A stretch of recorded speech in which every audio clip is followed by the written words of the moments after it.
Hi, I'm Praveen, and here's a short demo of my project, Gitlab. So, Git is a very powerful tool. It allows us to track how a file changes over time.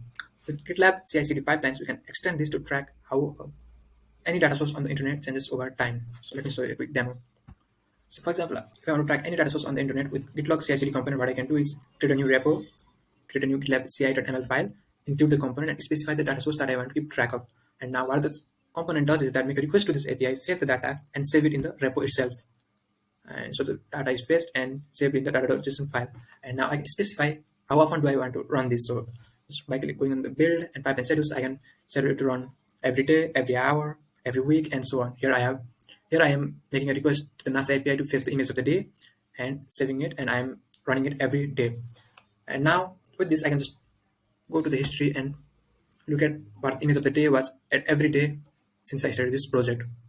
You can just click on the commit and see the image of the day that NASA released at that day. But navigating this is a little bit tedious, so I have built another tool that helps us you to easily navigate and just see how your data changes over time. Git History Visualizer is a project that does exactly that. It fetches your repo and see how your data changes over time. So here I'm loading the repo and storing the data.json file, and you can see the file at a specific point of time, and I can just switch to a different commit and so on. On top of that, I can also specify the subfield I want to look at. So for example, here I want to look at URL of the file, and since URL is a image link, I can just click on the data.url and it will load the image, and now I can compare the images at different point of time and so on. So this makes it very simple to track how the data changed over time.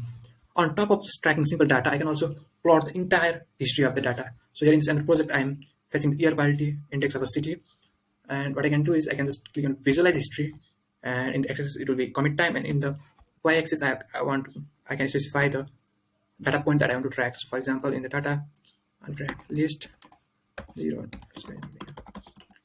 dot so2. Now it will, it will fetch the entire history of the repo, and so that means the entire record of how the data changed over time, and just plot it, and you can see how the data was at different commit time. And this way you can analyze how any data source on the internet changes over time